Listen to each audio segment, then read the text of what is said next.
వరద ముప్పుతో తీవ్ర ఇబ్బందులు పడుతున్న విజయవాడలో సహాయక చర్యలు ముమ్మరంగా కొనసాగుతున్నాయి. హెలికాప్టర్ల ద్వారా ప్రజలకు ఆహారాన్ని అందిస్తున్నారు. వాయుసేనకు చెందిన హెలికాప్టర్ల ద్వారా ఆహారం, తాగునీరు, మందులను అధికారులు పంపిణీ చేస్తున్నారు.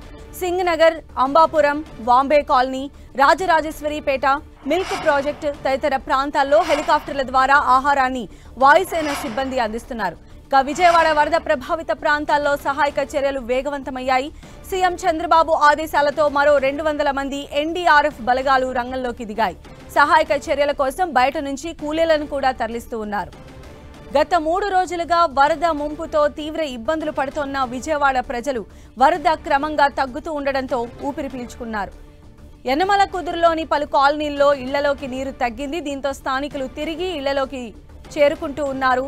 సింగ్ నగర్లో వరద ప్రభావం తగ్గేందుకు మరింత సమయం పట్టే అవకాశం కనిపిస్తోంది. ప్రకాశం బ్యారేజ్కి కొంతమేర వరద తగ్గడంతో లంక గ్రామాలు ఊపిరి పీల్చుకున్నాయి. ప్రకాశం బ్యారేజ్ వద్ద రెండో ప్రమాద హెచ్చరిక కొనసాగుతోంది. మరోవైపు బుడమేరులోనూ వరద ప్రవాహం తగ్గింది.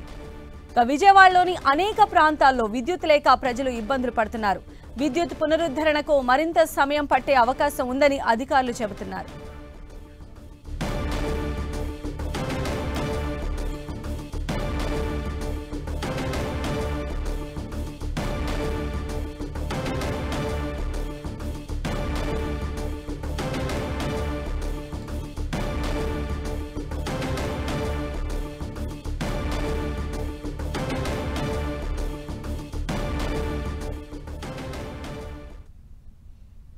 విజయవాడలో నెలకొన్న ప్రస్తుత పరిస్థితికి సంబంధించిన మరిన్ని అప్డేట్స్ మా ప్రతినిధి రవిచంద్ మనకు అందిస్తారు. రవిచంద్, ప్రస్తుతం విజయవాడ నగరంలో వరద ప్రభావిత ప్రాంతాల్లో సహాయ కార్యక్రమాలు అయితే ముమ్మరంగా జరుగుతున్నాయి. ముఖ్యమంత్రి చంద్రబాబు కూడా ఈ ఉదయం నుంచి కూడా ఇంతవరకు కూడా ఆయన భోజనానికి కూడా రాకుండా మొత్తం కూడా ఏదైతే వరద ప్రభావిత ప్రాంతాల్లో సహాయ చర్యలు ఆయన పర్యవేక్షిస్తున్నారు. ఈ ఉదయమే ఒక వార్నింగ్ అయితే ఇచ్చారు అధికారులకు. ఎవరైనా ఉదాసీనంగా వ్యవహరిస్తే కఠిన చర్యలు తీసుకుంటామని కూడా ఆయన హెచ్చరికలు జారీ చేశారు. ఈ నేపథ్యంలోనే ఆయన ఫీల్డ్ విజిట్కి వెళ్ళారు. ఇప్పుడు కూడా ఆయన భవానీపురం, అదేవిధంగా సింగ్ నగర్ తదితర ప్రాంతాలకు వెళ్ళారు. ఇక్కడ మాత్రం నారా లోకేష్ ఆధ్వర్యంలో కొంతమంది మంత్రులు ఏదైతే జరుగుతున్న ఏర్పాట్లకు సంబంధించి మొత్తం కూడా వాచ్ చేస్తూ ఉన్నారు. ఇక్కడ ఏదైతే కమాండ్ కంట్రోల్ రూమ్ లాంటిది ఏర్పాటు చేశారు సీఎంఓ కార్యాలయం, మొత్తం కూడా ఇక్కడ 3 రోజుల నుంచి పనిచేస్తున్న పరిస్థితి ఉంది. మొత్తం ఎక్కడ కూడా విజయవాడలో ఎక్కడెక్కడ వరదలు వచ్చాయి, ఏ విధంగా వాటిని అక్కడ ప్రజల్ని ఏ విధంగా కాపాడాలనే అంశాలకు సంబంధించి నిరంతరం వీళ్ళు అధికారులతో చర్చిస్తున్నారు. ఈ ఉదయమే ముఖ్యమంత్రి చాలా సీరియస్ అయ్యారు. అధికారుల పనితీరు పట్ల తీవ్ర అభ్యంతరం వ్యక్తం చేశారు. ఈ విధమైన వైఖరి ఉంటే కఠిన చర్యలు తీసుకుంటారని కూడా హెచ్చరికలు జారీ చేశారు. ఈ నేపథ్యంలో ఆయన ఫీల్డ్ లెవెల్లో అసలు ఏం జరుగుతుంది, వాస్తవ పరిస్థితులు తెలుసుకునే ప్రయత్నం చేశారు. ఎందుకంటే ఈ ఉదయమే ఇంటెలిజెన్స్ నివేదిక ద్వారా ఆయనకి సమాచారం వచ్చింది. ఏదైతే ఆఖరి ప్రదేశాల్లో ఆఖరి ప్రాంతాల్లో సరిగా సహాయ చర్యలు జరగడం లేదని ఒక వార్త వచ్చిన నేపథ్యంలో ముఖ్యమంత్రి స్వయంగా తానే వెళ్ళి అక్కడ చూడటానికి కూడా వెళ్ళారు. గత 3 రోజుల నుంచి కనుక చూసుకుంటే ఆయన పలుసార్లు అధికారులతో రివ్యూ చేస్తున్నారు. అందరినీ అధికారులకు హెచ్చరికలు జారీ చేస్తున్నారు.